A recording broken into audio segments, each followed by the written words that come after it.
Assalamu alaikum. Hello and welcome to another episode of Care Across Cultures. I'm your host Mirban Hussain. You're listening to us on Link FM 96.7 FM.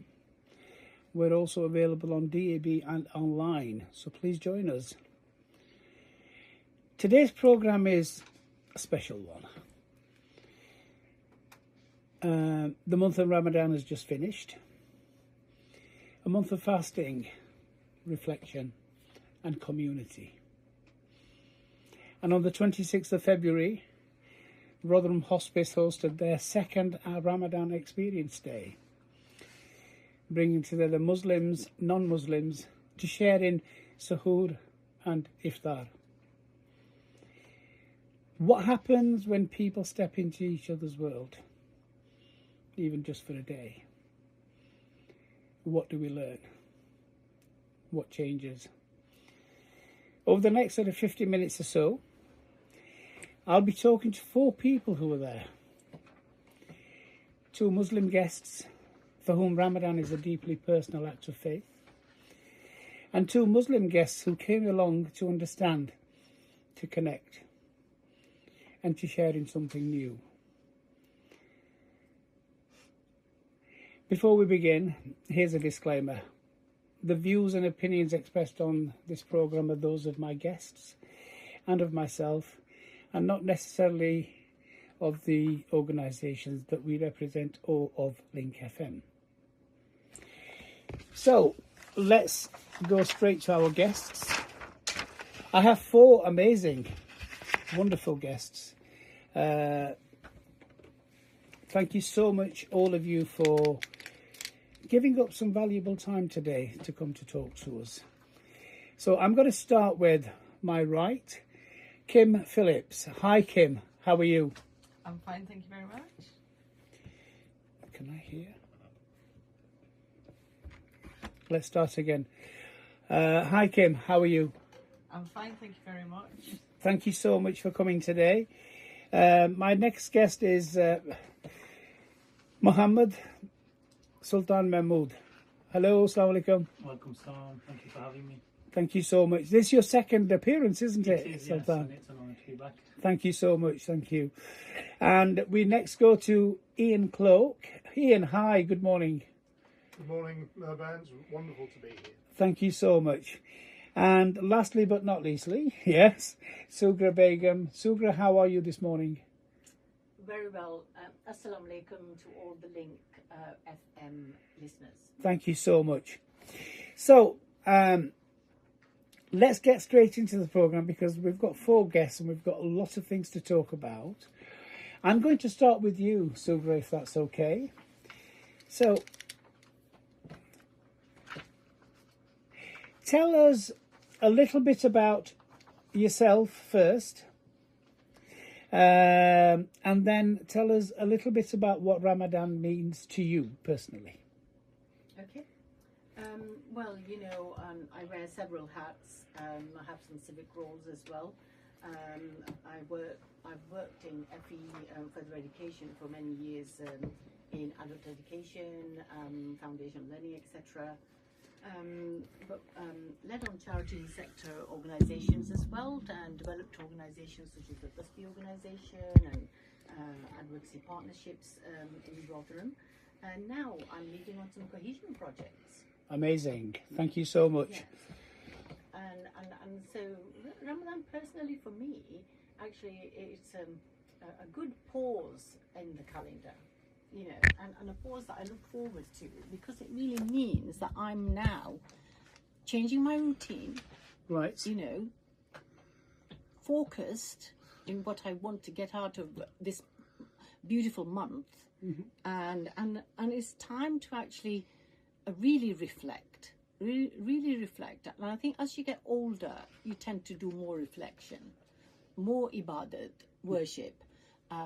Trying to get closer to Allah subhanahu wa ta'ala, and to actually, it's been one of my prayers to learn more about my faith, because I feel that I still really don't know very much, And so Alhamdulillah, one of the prayers is Rabbi Zidni Ilma, you know, and it is helped me with gaining knowledge, you know. So and I think it's a fantastic time. It's the only month when the family sits together for a meal. That's very true. Twice a day. Yes, Yes. twice a day. Have you found, Sugrah, that I was having this conversation the other day with some friends of mine that I think as we get older we don't eat as much. Have you found that how the food has changed, you know, in the mornings? Yes, I think we when I was fasting, actually, I was an infant in Pakistan, and I think I started fasting around 6-7 years old. And everybody would get up, and you could smell the parathas Yes. and this beautiful like tea, karak chai now. You know, it's really become famous, and so. We as children wanted to have a bit of that, so we would get up and Mum would say, well, if you're having breakfast, then you have to like then fast. So that was the condition. That was the condition. And so for me, my children, I began to get them into fasting by doing mini fasts, meaning that they would fast for a few hours and build on it. And so by the time they were then 6, 7, 8, you know, they began fasting as well. So I think it's that was a very special time when you begun to understand about not only food restriction, meaning that from dawn to dusk you are not allowed to eat and touch food, etc., etc. You know, but also about the tenets of Islam, which means that focusing on this month of Som for fasting, but then all the others, because like to give charity, zakat, you know, during Ramadan, it's also very important. Thank you so much for that. You were part of the Ramadan Experience Day, and Sahur and Iftar, opening this up to non-Muslims, it has been described as a generous act. How did it feel to you to share something so central to your faith in that way? And were there any conversations, you know, during that really moved you or that really stand out?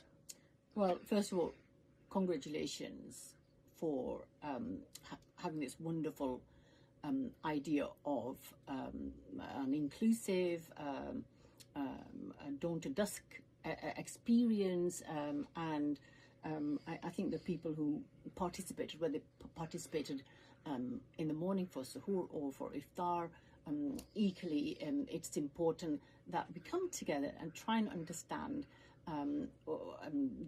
how it feels. I think that experience, you know, and so fantastic, Mirban, for organising this.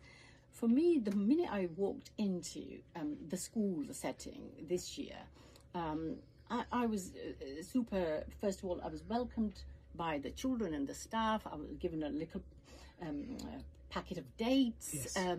So you think, okay, I'm ready now. I'm ready to break my fast. And then lots of children and families, and I love that, because most of the iftars actually I've been to, and I've been to quite a few, was mainly adults, you know. And so this one was a very different. It was a buzz about the room. It was a full hall. And then the other thing I loved was that the children actually participated. Yeah. So they read the Naats, Nasheeds. They did. And short program, but very good. And then all the staff were actually very much involved. There was prayer room for women and men. Yes. And then as you came back, you had plates of food ready. So to me, to be honest with you, and I got to talk to lots of different people at the event as well, and that's what it's about. Yeah, it's sharing, isn't it? It's yes. sharing that. It's not just sharing the food, but it's sharing understandings. One of the main reasons that, you know, I started this last year was that we've all been to iftar events, haven't we? And it's usually at a grand venue or something. And as you said, Sugrah, There's lots of adults, okay, but it's a family time, this, isn't it? And what I wanted to do was to help people actually stand in someone's real shoes. And because it's not just not eating and drinking, it's the getting up at 2:30 in the morning. Yeah, it's actually going to the mosque, and this is what's amazed me, because some of our colleagues, non-Muslim colleagues, travelled for about an hour from their home to come to the mosque in Rotherham. So they must have got up, I don't know when, and to make the effort to actually do that, and then turn up for suhoor at the mosque at this sort of being brought up in England, you know, we usually say this ungodly hour, don't we? But it's a godly hour, you know, and that's the thing. And it's, I remember that some people had said, "Oh, Mehban, I can't live without water. I've got to have a drink." And the simple response was that, well, you're not a Muslim. It's not something that's part of your faith, so have a drink. And someone else said, "Oh, well, when it comes to 2 o'clock, I've got to have a cup of coffee. I've got to have something to eat." Well, have something to eat. It doesn't matter, yeah? But you know, of all the people this year and last year, no one had a drink. No one had a bite to eat, and they kept the full fast. And that just amazed me about the generosity of the non-Muslims who came, and the way that they sort of really took this as an experience to learn from it. There's lots and lots of learnings that we can have, and we will talk about those a little bit more. Well, actually, do you want to come? Yes, as you've said, it kind of like reminded me actually that this year, in my lifetime, Lent and Ramadan ran concurrently. And so, you know, we're part of the interfaith group, Yes. etc. And we're looking at always events, what events are coming up, and how we can get together and bring people together. And so, you know, the part about fasting for Muslims is obviously nil by mouth during those hours. But Lent is very much, once again, the choice of what would you like to give up, etc., etc. But it was great that people were kind of like joining us and understanding a little bit about things. Now, you know, food is always a fantastic item in everybody's lives, and I think. Thank you. The buffet was delicious. It was amazing, yeah. You know, and you know, but I think when you actually come together, it's about having those little conversations, little conversations with the children, because children need to understand as well, in their peers, why they are doing it. So.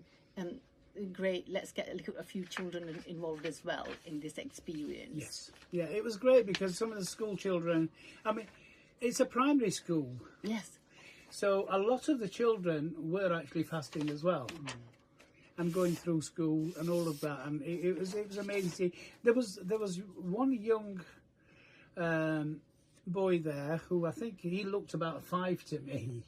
But he said he was about 8 or 9, and he was so tiny and he was so small. And he said, "Oh, I've kept all of them so far," which was amazing. You know, it's just one of those things, isn't it? Yeah. Before I go, Mirban, I just want to say once again, thank you शुक्रिया बहुत बहुत आपके जो सामाईन है यानी कि उनको हमने ये आज प्रोग्राम पेश किया रमज़ान एक्सपीरियंस क्योंकि ये मिरबान हुसैन साहब यानी कि ऑर्गेनाइज करते हैं और ज़बरदस्त प्रोग्राम इन्होंने किया इस साल एक स्कूल की सेटिंग में और प्लीज़ आएँ यानी कि नेक्स्ट ईयर शामिल हों ऐसी गैदरिंग्स में बहुत इम्पोर्टेंट है कि अहम है कि हम लोग अपने क्रॉस कल्चर्स को यानी कि प्रमोट करें. Sugrah, thank you so much for that. And I know that you have to leave because you're a busy person, and you wear many hats and you've got to go and do another meeting. Thank you. So, Jazakallah for coming today. Thank you very much. Allah Hafiz. Allah Hafiz. If you've just tuned in, you are listening to Care Across Cultures with me, Mirban Hussain, your host. You're listening to us on Link FM 96.7. We're available on DAB and online. Today we are talking about Rotherham Hospice's second Ramadan Experience Day. You've been listening to Sugrah Begum sharing her experience. I'm going to go to another one of my guests now, Iain Cloke. Iain, tell us a little bit about who you are, what you do, and why did you get involved? Okay, I guess I'm here with two hats on. I work in Rotherham for Age UK. That's an independent local charity, there for all older people, including people from all backgrounds.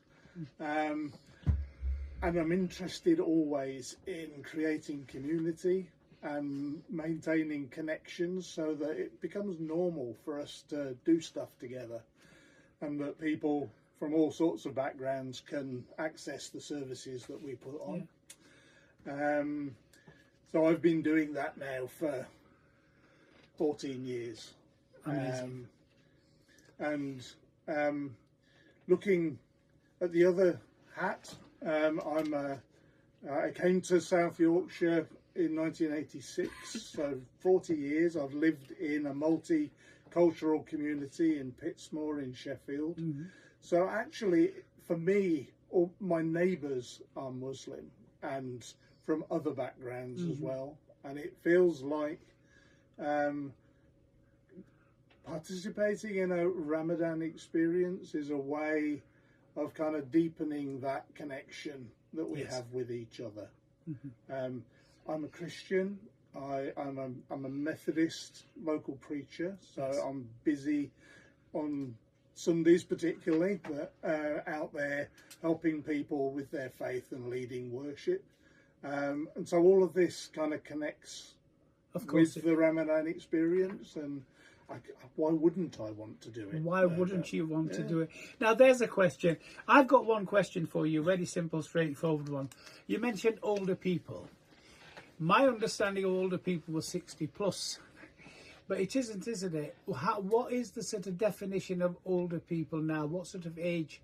Well, see, that's an interesting question, isn't it? I think going back, we would have thought of older people as frail older people who've finished their working lives and maybe facing barriers, becoming frailer. Mm-hmm. And of course, all of those people are really important, and we want to connect with them as well. Yeah. But we also know that age is just a number, and people can age at different rates. Mm-hmm. And we know that actually we can do most for people in later life if we catch them earlier when they wobble. You know, and if we can catch them when they wobble, they'll be less likely to go down the slippery slope and need lots of services from the NHS and the council. Fantastic, thank you so much. So, if I can come to Kim now. Kim, the same question to you. A little bit about yourself, who you are, and what made you want to come along to Ramadan Experience Day. So, I'm the manager at the cemetery at East Henrythorpe, which is run by Dignity, who I work for on behalf of Rotherham Council. For anybody that doesn't know, this also hosts the Rotherham Muslim burial grounds. What I wanted to do was gain more experience and understanding of what that meant, basically, to the Rotherham Muslim community. And I have previously visited mosques and received an element of support with my education, but I felt the entire Ramadan experience process, albeit only for one day, so I'm not claiming too much by way of that, but just for one day would really help that understanding. I think, you know, it's a lot of my colleagues who sort of observed Ramadan experience in non-Muslim colleagues said the same thing that you said, just for one day. But a one day could be a lifetime experience, couldn't it? Absolutely. And it's about asking questions. One of the things that I found was that, and I wanted to create this, that this is a safe, open environment for you to ask the questions that, you know, all those questions that you've got the back of your mind and you don't want to ask. for fear of offending. Well, ask them today. Yeah.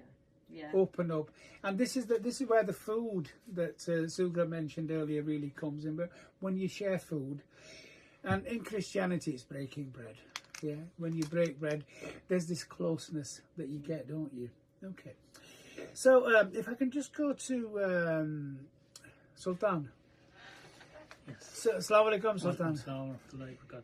So what I'm wanting again from you is that you have a specific religious sort of role, don't you? You are an imam anyway, but you're also a Muslim chaplain at the hospital. I am, yes.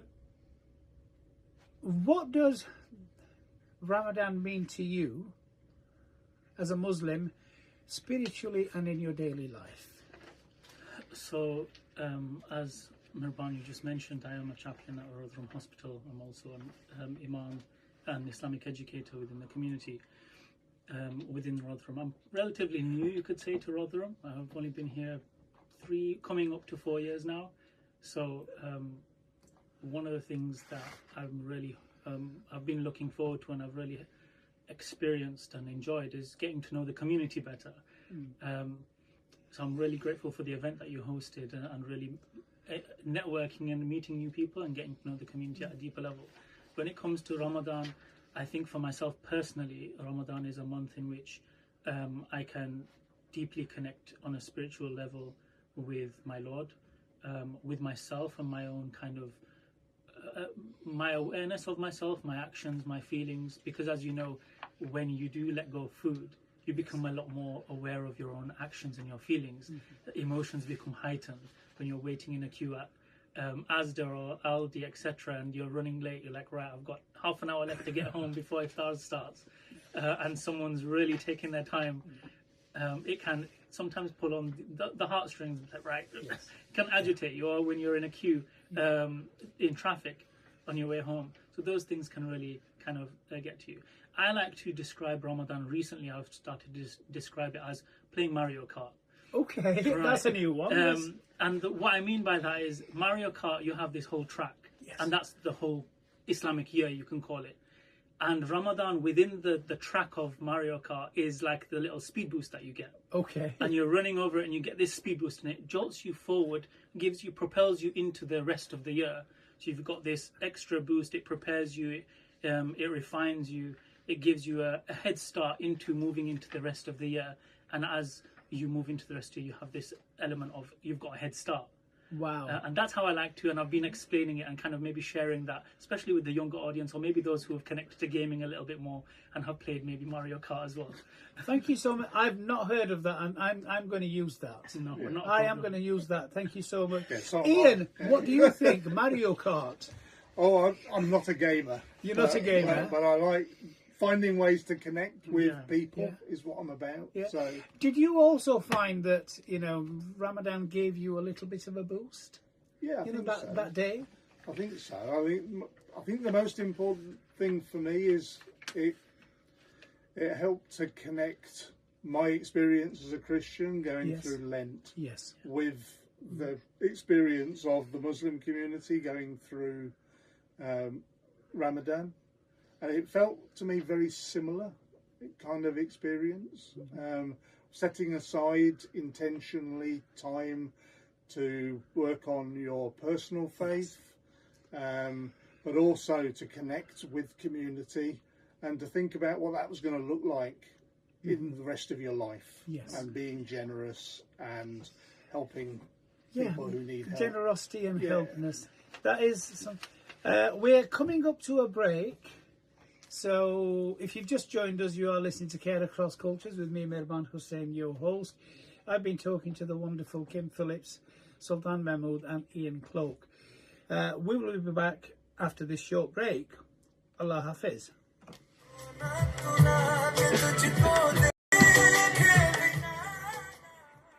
Well, how are you feeling? I'm feeling Yeah, fine. Yeah, good, yeah. It's amazing how quickly it It goes. does. It's everybody And comes now and, gosh, that's gonna take No, some no, filling, yeah. but it's Um, amazing. I've had about 70 odd guests because I started this last year in February. Out of those, present company accepted, out of those previous guests, two had done some radio before. One was the chair of Western Park Cancer Charity, Steve. Steve and I go back decades, and you know he's the chair, so you know, he does media all the time. And another one was a nurse who'd only done it 5 years ago. Everybody else had never done radio before, and they all said, "Oh man, I'm so nervous." But you know, 5 minutes into it, you forget it, yeah, because we just, you know, even if the video was working, you'd have forgot, yeah. So what I'm going to do now is that we've had the introductions. When we come back, I want to have a conversation with the three of you, but I think we need to sort of move in a bit closer. So if you can go in the middle, Sultan, and if you, Kim, can get, so we've got, and I want to sort of, when we go back, I will ask a question, and then I would like all of you to sort of, you know, and I'll just sort of bounce off each other, because I don't really like to talk, yeah? Well, I do. Yeah, I know, if you believe that, you'll believe anything. But I worked for the Alzheimer's Society many years ago in Wakefield. And I set up there, it was a national programme, side-by-side project, and I went to, and it was about getting volunteers, recruiting volunteers to support people affected by dementia in the community, like a buddy. Yeah.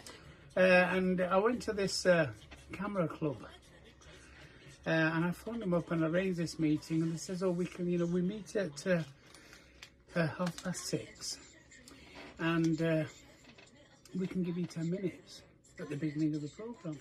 I said, "That's all I need, 10 minutes." So I took my wife, because that was in Wakefield and I live in Rotherham. So I took my wife and says, "I'm only going to be 10 minutes and we'll go and have some food after." Well, I got there, and this massive big, I think it was a pub, ex-pub or something, and well, they had a stage. And then they had a speaker, a microphone, and they said, "Oh, you know," they gave me this. Well, after 40 minutes, I remembered that my wife was sat in the car because she wouldn't come in.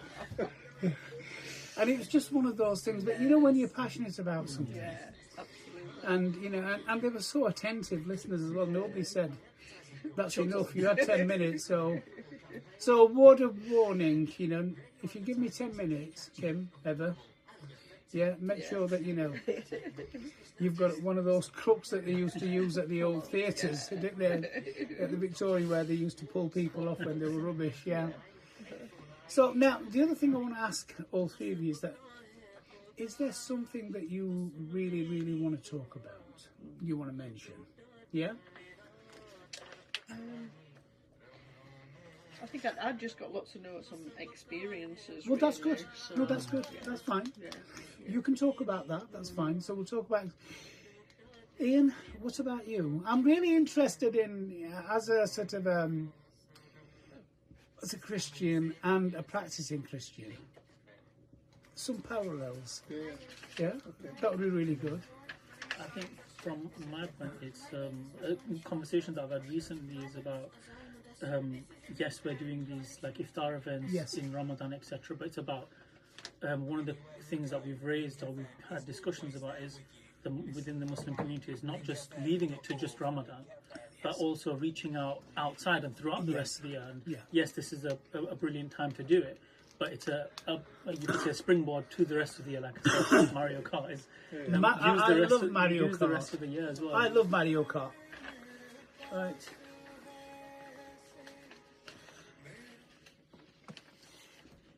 Hello, welcome back to Care Across Cultures with me, your host Mehvan Hussain. You're listening to us on Link FM 96.7. Today is a special programme. We've been talking about the second Ramadan Experience Day, which was organised by Rotherham Hospice in partnership with Collar George Primary School and Abu Bakr Masjid in Rotherham.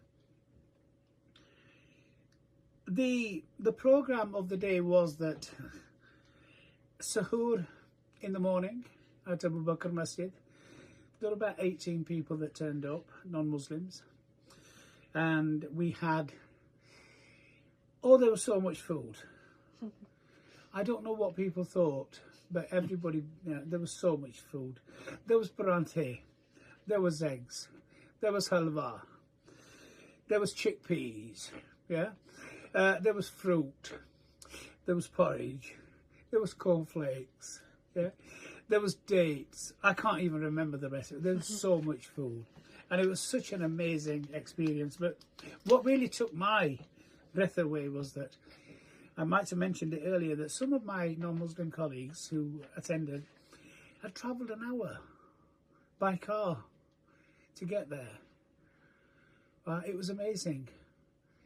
And this is about the generosity of people.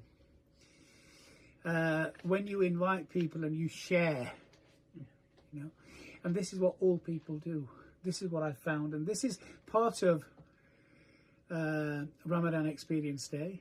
It's about how do we, because I do believe that there are more things that we have in common that unite us, than not. So that's enough of me. I'm going to go back and Kim. Yes. I want to know a little bit more about your experience. Tell me a bit more. So I made the decision that I was going to take part in the entire day from a fasting point of view. So I was invited, and I felt very honoured to be invited to the mosque at Russell Street, which is a spectacular building, absolutely fantastic, both inside and out. Beautiful community building. And I was invited into there to the Sugrah in the morning.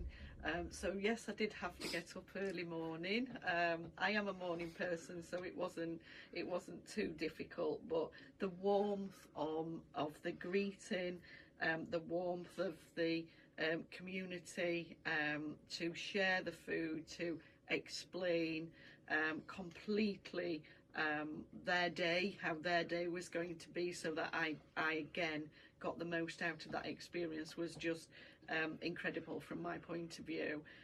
To be part of that sharing experience was just set me up for the day, to be determined that I was going to complete the fast, including the water, which I know you mentioned that earlier, Mervyn, that some people feel that that's a step too far. I did get a little bit of a headache about 4:30, but I thought, no, I'm nearly there, so push on through. So the actual morning event to me was such a beautiful sharing experience. It really set me up to be determined to completely take part fully. So yeah, I think to me that was just fantastic. So was that to take Sultan's Mario Kart? Did the morning sort of give you that Mario Kart experience? It did, absolutely. Yeah. It gave me that Mario experience, and I think that what it did as well, it showed the commitment and self-control. So the Rotherham Mayor was there, and I've heard her on several occasions talking throughout Ramadan about the self-control.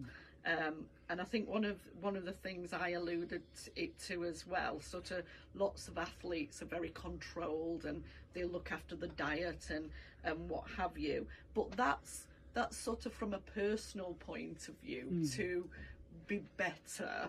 And I think what to me it was shared community experience to be better as a community, as well as your own self-control.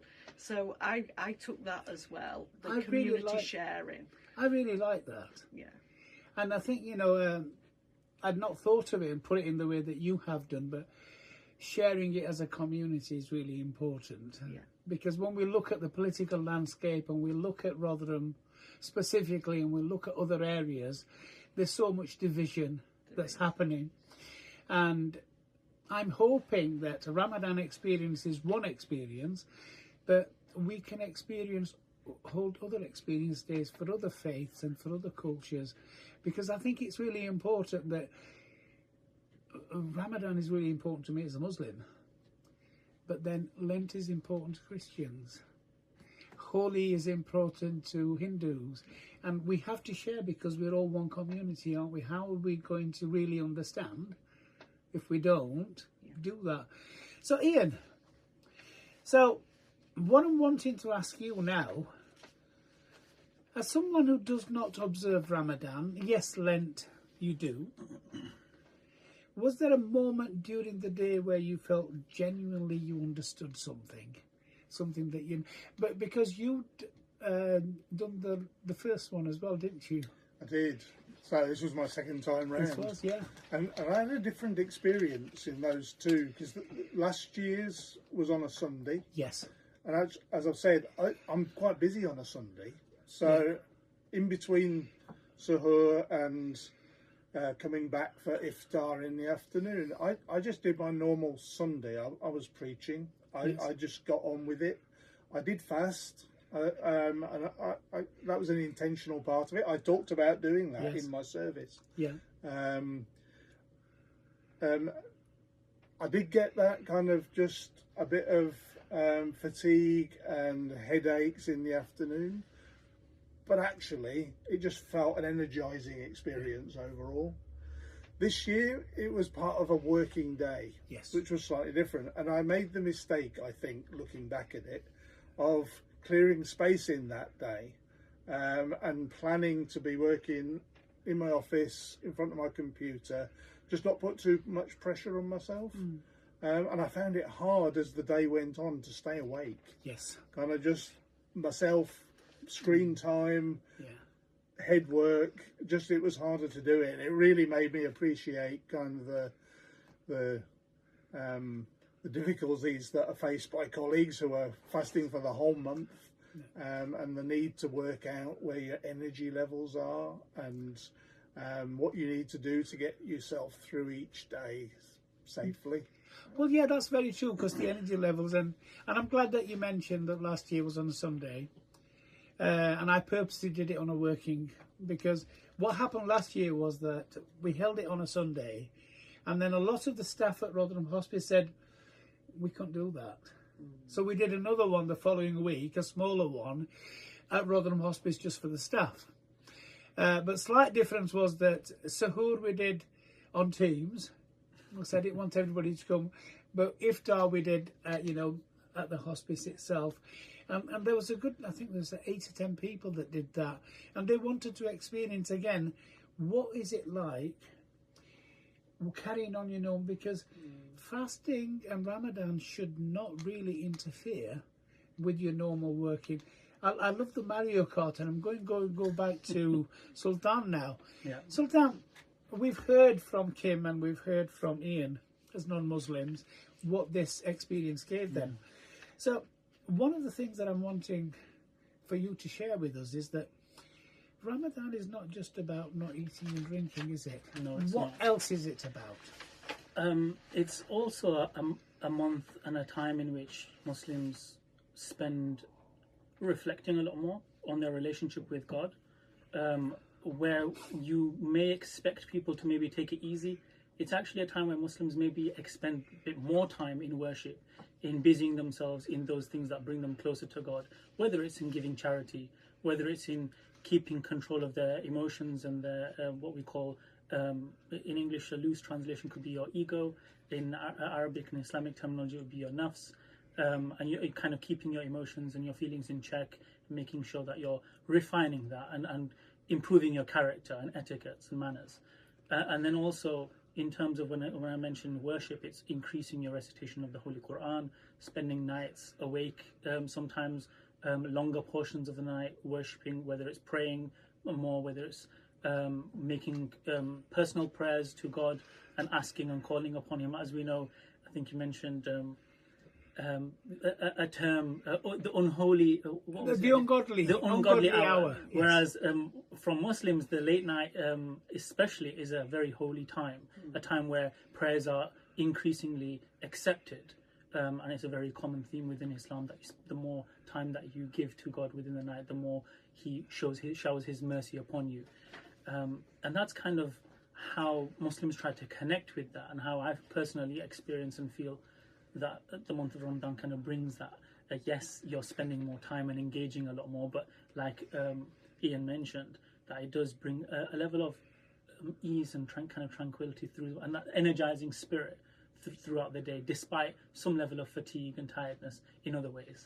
No, I thank you so much for that. If you can just clarify for me as well. Yeah. You mentioned, just about the ungodly hour, Yeah. in quotes. The last part of the night, Yeah. is not an ungodly hour for Muslims, is it? Not at all, no. Expand on that a little bit, because there's a special prayer that Muslims do. Yes. So, Expand on that a little bit and what that means. yeah. So in Ramadan specifically, we have what we call the tahajjud, the Tarawih prayer, which is where Muslims spend extra time after Isha praying whether it's 8 rakats and 20 rakats. I won't go into the details of that, but they spend that time praying. But also throughout the entire year, there's a particular prayer which Muslims spend are encouraged to pray, which is called tahajjud, which is in the last kind of third of the night. Muslims wake up after some rest, they'll pray, whether it's 2 units or extra units, and then turn to God, to Allah Almighty, and then ask Him for whatever they wish. And it's mentioned within that hadith literature that God comes down and His mercy descends and is more accepting of your prayers within that particular time.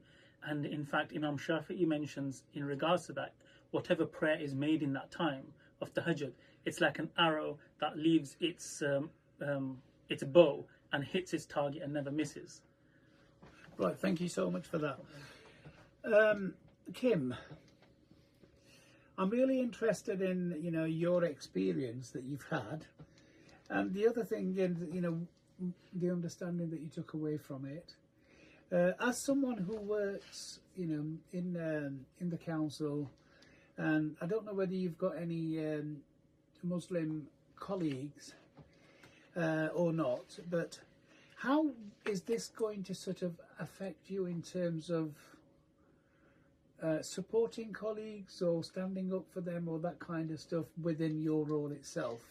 Yeah, thank you. So I don't actually have any Muslim colleagues working within the cemetery at the moment, but part and parcel of what we were hoping to do is both understanding the community and the period of fasting within Ramadan, and how the team within the cemetery can help accommodate and understand this.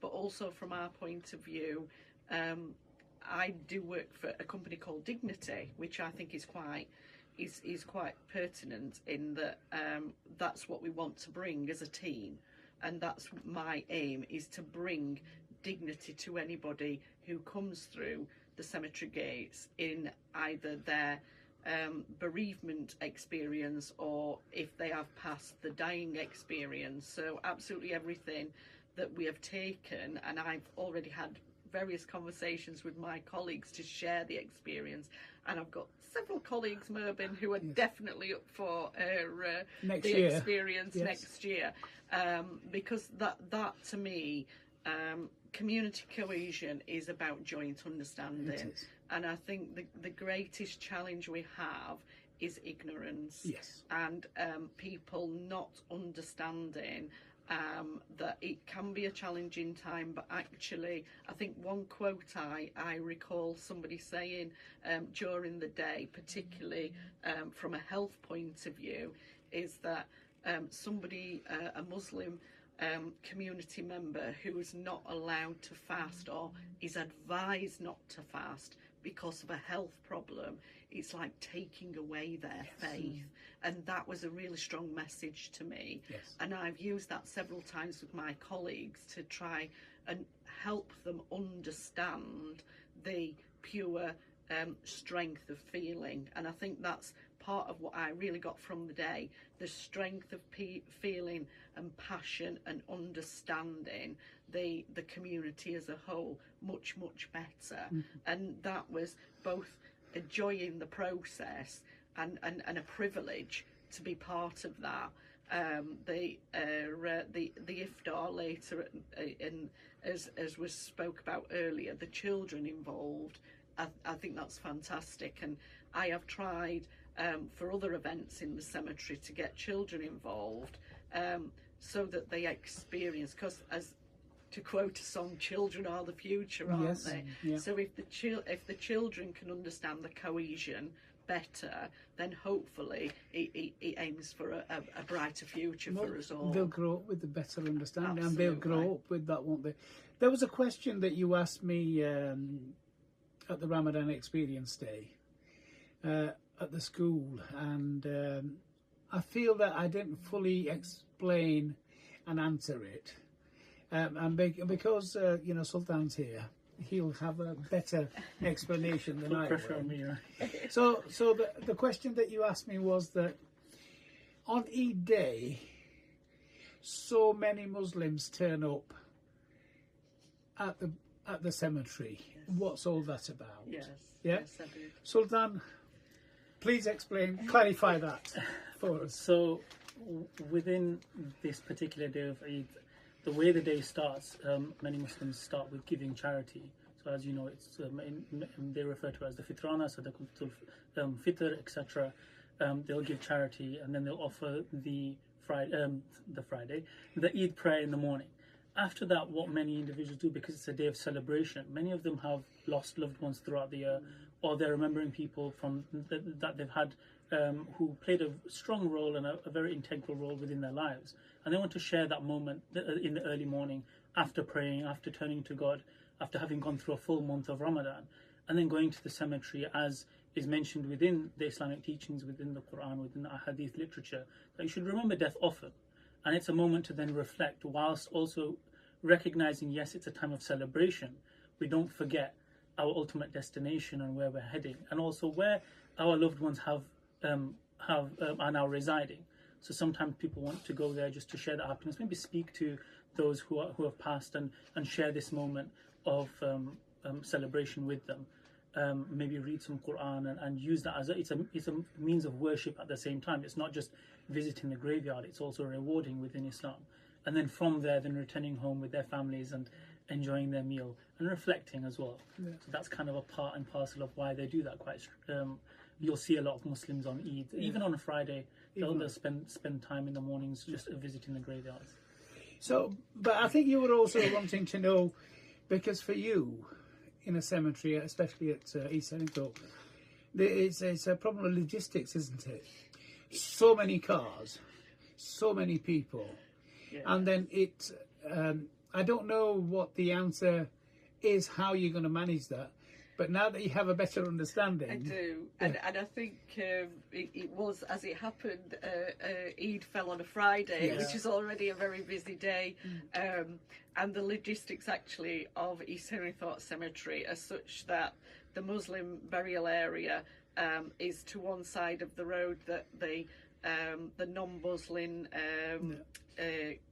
funeral directors have to go past to go to the crematorium. So part of the logistics is ensuring that their service is still running on time. So I think what I did take for it, so what we did, we got lots of sweets, which I very carefully researched. So we got lots of sweets on Eid, and the entire team, including my Glendale colleagues, the grounds maintenance team, were all out.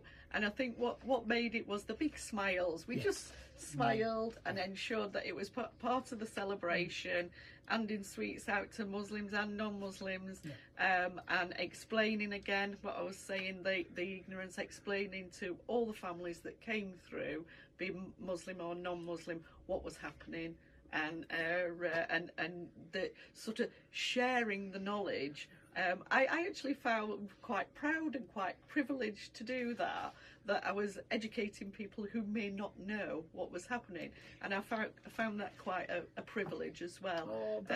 So yeah, it went very well. We got lots of thank yous, even from the funeral directors who got the services in the crematorium. They said quite a lot of the family really enjoyed it, because it is quite a spectacle, to be fair, because as you well know, everybody comes in the very finest glories, yes. clothes, so really lovely, lots of children in their best attire. So it is a lovely experience. My entire team absolutely loved it, and I think we're drawing on the experience and the knowledge this year. I think we managed it really well, and we had lots of smiles, and as I say, I did find it quite a privilege to be explaining to non-Muslims what was actually happening in the That's cemetery, amazing, which is because really good. I know that you've got an open day, haven't you, in May? 9th of May, yes. 9th of May, and then Eid al-Adha is going to be, do we know? I'll have to double check off the top of my head. It's Yes. roughly around May, isn't it? Yeah. Maybe we need to get together, Yeah. all of us, and have a chat about what we can do on Eid al-Adha, because again, the Muslims will come to the... Yeah, I really appreciate the question as well, because it's given me an insight. I've never thought of it from that perspective, Yes. as someone running and being Yeah. part of the actual the cemetery and how the logistic side of things work. So from, as a faith leader kind of perspective, you can, okay, maybe it's something we can draw on, maybe encourage more individuals to maybe go on foot, those, especially those who live closer, and maybe car share as well. car share as well, you know. and just make And things just a be little bit mindful easier. of everything else of course, that's going on, because how can we as a community, you know, we Of course, can't always say, oh, 100%. we have this need, but, you know, we have to look at Yeah, of everybody course, else yeah. as well, isn't it? So we are coming to the end of the programme. I've only got about 2.5 minutes left. If you've just joined us, you are listening to Care Across Cultures with me, your host, Mehmood Hussain. I've been speaking to the wonderful Kim Phillips, Sultan Mehmood and Iain Cloke. We've been sharing our experience of Ramadan Experience Day. Not to forget Sugrah Begum, who was on the first part of the programme, but she had to leave for another appointment. So I am going to come to Iain now. To start off for us now, Iain, what's one thing that you would like our listeners to go away with today? I've really enjoyed hearing Kim talk about what they've done at the Creme, and in a similar way, Ramadan Experience creates a picture of what a healthy community with faith at the heart of it, whatever that means to the people who are there, giving and receiving, honouring, respecting with dignity. I know lots of practicing Christians who on Easter Sunday will visit the Creme and remember their parents often who have passed ahead of them. And I want to do more of that. I want to create pictures of healthy, happy communities where people really see each other at a deeper level than we sometimes manage. Thank you so much. And the same thing for you, Sultan. Yeah, I think one of the things that really speaks to me is this element of unity and bringing people together, understanding the diversity of Britain, and also specifically within Rotherham and the community within Rotherham. So events like this, and not just limiting it to just Ramadan, but bringing the various other faiths and joining in and understanding their celebrations and their events. And then outside of those particular events, also throughout the rest of the year, where maybe there's not particular events, but bringing the community together so that everyone really feels and understands each other, and we feel like a community again, and building that community back up. Thank you so much. Kim, final words from you. So you referred to